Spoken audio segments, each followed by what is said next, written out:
नमस्कार, आप देख रहे हैं इंडिया न्यूज और मैं हूं आपके साथ स्वाति। देश के नए राष्ट्रपति चुनाव के लिए आज चुनाव होगा। एनडीए के उम्मीदवार द्रौपदी मुर्मू और विपक्ष के उम्मीदवार यशवंत सिन्हा के बीच मुकाबला है। मतगणना 21 जुलाई को होगी और अगले राष्ट्रपति द्वारा 25 जुलाई को शपथ ग्रहण की जाएगी। लेकिन इन सबसे ज्यादा जरूरी जानना अब ये भी है कि राष्ट्रपति होता कौन है, राष्ट्रपति का चुनाव कैसे होता है, राष्ट्रपति बनने की योग्यता क्या है, राष्ट्रपति का कार्यकाल क्या होता है, कितना होता है। तो आज हम आपके साथ इन सभी विषयों पर रोशनी डालेंगे। सबसे पहले आपको बताते हैं कि राष्ट्रपति होता कौन है। भारत में राष्ट्रपति देश का सर्वोच्च होता है। राष्ट्रपति के हस्ताक्षर के बाद ही देश में कोई नया कानून, धाराएं, किसी कानून को खत्म करना, फांसी की सजा को माफ करना जैसे कई बड़े कार्यों का कार्यभार राष्ट्रपति पर होता है। जैसा कि हमने आपको बताया कि राष्ट्रपति देश का सर्वोच्च नागरिक होता है, इसी तरह से उपराष्ट्रपति देश के राष्ट्रपति के बाद दूसरा सर्वोच्च नागरिक होता है। इसके बाद तीसरे नंबर पर प्रधानमंत्री, चौथे पर राज्यपाल, संबंधित राज्यों के सभी जो भी रहेंगे देश में सबसे बड़े होते हैं। इस क्रम में आम नागरिक का नंबर 25वें स्थान पर आता है। राष्ट्रपति का चुनाव किस तरह से होता है, अब हम आपको चलिए ये बताते हैं। आम चुनाव की तरह राष्ट्रपति का चुनाव जनता के मत से नहीं होता है, बल्कि जनता के वोटों से चुने हुए प्रतिनिधि ही राष्ट्रपति का चुनाव करते हैं। राष्ट्रपति का डायरेक्ट चुनाव हम जनता के मत से नहीं करते हैं, बल्कि जनता द्वारा जो चुने हुए रिप्रेजेंटेटिव होते हैं वो राष्ट्रपति का चुनाव करते हैं। राष्ट्रपति का चुनाव में संसद में जो भी नामित सदस्य और विधान परिषदों के सदस्य हिस्सा नहीं लेते।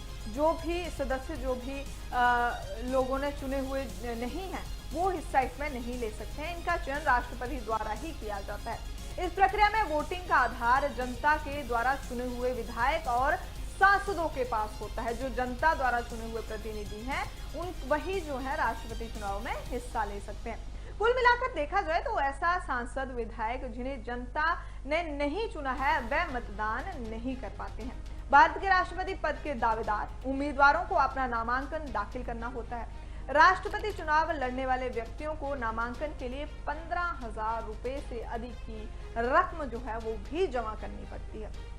आपको बता दें कि 50 प्रस्तावकों और 50 समर्थकों की हस्ताक्षर की हुई सूची भी इस दौरान जमा करनी पड़ती है। इस पूरी प्रक्रिया में यहाँ ध्यान रखें कि प्रस्तावक और समर्थक राष्ट्रपति चुनाव में मतदान करने के योग्य निर्वाचकों में से कोई भी हो सकता है।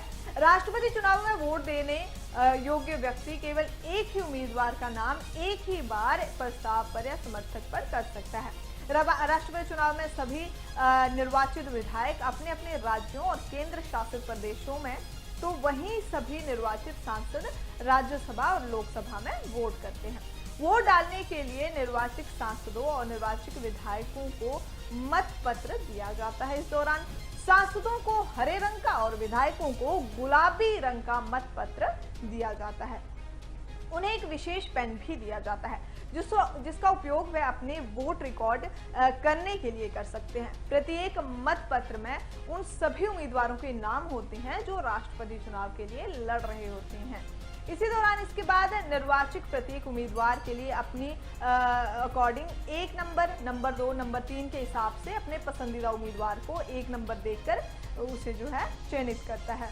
वोटिंग के बाद विधायकों के मतपत्र को एक बार क्या किया जाता है, मतपत्रों को राज्य बार इकट्ठा कर राष्ट्रपति पद के उम्मीदवार में ट्रे में लेकर डाला जाता है। इसी प्रकार सांसदों के मतपत्रों का वितरण किया जाता है। इस चुनाव में सबसे अधिक वोट प्राप्त करने के से नहीं बल्कि एक निश्चित कोटे के से अधिक मत पाने वालों को विजेता माना जाता है। इसके बाद क्या होता है कि वेटेज के आधार पर ये होता है। इसके लिए एक उम्मीदवार को सांसद और विधायकों में कुल जो वोट के वेटेज के आधे से ज्यादा हिस्सा प्राप्त करना पड़ता है। चुनावों से पहले ही जीतने के लिए कितने वोट चाहिए होंगे, इसका निर्धारण राष्ट्रपति चुनाव में हो जाता है। अब गिनती शुरू की जाती है और सभी मतों में से पहली जो स्थान प्राप्त करने वाले होते हैं किसी भी उम्मीदवार के निर्धारित वेटेज कोटा प्राप्त जिन्होंने किया है या नहीं किया है, यदि पहले चरण में कोई उम्मीदवार कोटा प्राप्त नहीं करता है तो पहले चरण में सबसे कम मत वाले उम्मीदवार को जो है प्रक्रिया से निकाल दिया जाता है। दूसरे चरण में सदस्य द्वारा जो दिए दूसरी वीरता के वोटिंग को गिना जाता है और फिर देखा जाता है कि किस उम्मीदवार ने निर्धारित कोटा प्राप्त किया है या नहीं। यदि वह कोटे के अनुरूप वोट प्राप्त कर लेता है तो उसे राष्ट्रपति घोषित कर दिया जाता है। यदि नहीं होता है तो अगली वोटिंग में उसे गिना जाता है और सबसे कम वोट पाने वाले जो उम्मीदवार को प्रक्रिया से बाहर निकाल दिया जाता है। प्रक्रिया को यदि पूरा करें तो सबसे अंतिम में जो उम्मीदवार शेष रहता है वही विजय घोषित कर दिया जाता है और राष्ट्रपति का चुनाव पारदर्शी रूप से संपन्न कर दिया जाता है। अब हम आपको बताते हैं कि राष्ट्रपति बनने की आखिर योग्यता क्या है। राष्ट्रपति पद के लिए उम्मीदवार को में अनुच्छेद 58 के तहत एक उम्मीदवार को राष्ट्रपति के पद का चुनाव लड़ने के लिए नियम योग्यता होनी चाहिए। उम्मीदवार को भारत का नागरिक होना चाहिए, 35 वर्ष से आयु उसकी पूरी होनी चाहिए, लोकसभा का सदस्य निर्वाचित होने की योग्यता रखता हो, कम से कम 50 मतदाताओं और समर्थक होने चाहिए, भारत सरकार या किसी राज्य की सरकार के अधीन या किसी स्थानीय या अन्य जो प्राधिकरण के अधीन किसी भी उपवत सरकार के नियंत्रण के अधीन लाभ का कोई पद धारण नहीं किया होना चाहिए। राष्ट्रपति का कार्यकाल कितना होता है इस पर भी अभी हम चलिए बात करते हैं। तो आपको बता दें कि राष्ट्रपति का कार्यकाल कितना होता है।